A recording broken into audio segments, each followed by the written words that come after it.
se era fake news, qual o motivo do governo revogar essa decisão do Pix? Acabou de haver uma entrevista coletiva. A crise está tão grande para o governo, mas tão grande, saiu tanto do controle que medidas foram tomadas. Para a própria mídia, como a CNN, está dizendo que o governo perdeu o controle da situação, o governo está em uma crise, o negócio realmente é mais embaixo. O secretário da Receita Federal, Robinson Barreirinhas, destacou que aquela decisão, que tomou uma decisão, revogar a medida do Pix, se deu principalmente por conta de onda de fake news sobre o Pix. Revogaram porque estavam dizendo que era fake news. Mas como assim? Infelizmente, grande parte da população brasileira não tem instrução, não tem muito estudo, não consegue compreender o que esses caras estão falando. Para você entender, aquela história do monitoramento do Pix, até 5 mil reais para pessoa física, até 15 mil reais para pessoa jurídica, o governo mudou. Parece que não vai mais ter, não. Monitoramento, fiscalização.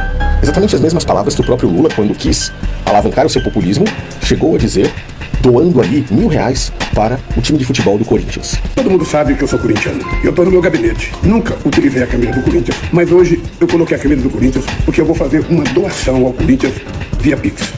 E por que eu tomei essa decisão? Porque tem uma quantidade enorme de mentiras, desde ontem, em todas as redes sociais, dizendo que o governo vai taxar o Pix. E eu quero provar que é mentira. O governo não vai taxar o Pix. O que nós podemos fazer é fiscalizar para evitar a lavagem de dinheiro. Você vê que ele deixa muito claro. Não vai ter taxa sobre o Pix, mas nós vamos fiscalizar. O que significa isso? A taxa não seria em cima das transações feitas por Pix. Porém, a cada R$5.000 que você movimentasse na sua conta, fariam com que você caísse em uma malha fina da própria Receita Federal, para que quando você tivesse que pagar o seu imposto de renda, esses valores pesassem.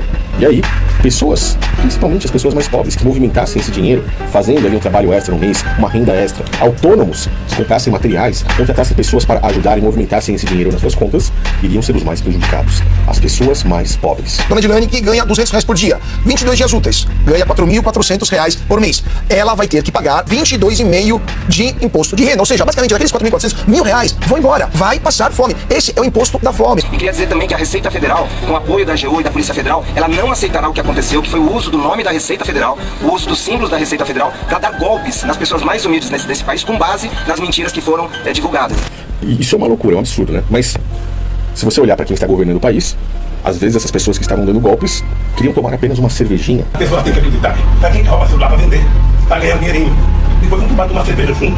Então é isso que nós temos que pensar. E óbvio, se forem presos, podem ficar tranquilos, porque, como uma decisão pessoal do próprio presidente, ele vai liberar isso numa saidinha. E essas pessoas nem voltam mais pra cadeia. A questão da saidinha. A questão da saidinha, a unanimidade dos deputados era contra a saidinha. Quando ela chegou para mim sancionar, eu tomei a decisão de vetar por uma questão de princípio, mas eu queria que ficasse para a história. O Lula vetou a proibição da saidinha. Nesse exato momento, se jogar uma lona por cima do país, pode-se dizer que é um grande circo, mas os palhaços somos todos nós. E é exatamente por isso que esses caras querem tanto regulamentar as redes sociais. Porque nós vamos ter que regulamentar as redes sociais, e isso nós precisamos regulamentar, para que alguns espertos e maldosos não tentem virar dono da humanidade através da manipulação de algoritmos. E eu falo, por 1h30, o seu Elon Musk ficou muito mais milionário, né, com aquele ataque. Precisa não só a regularização das redes, mas a gente precisa discutir a monetização dessas redes sociais.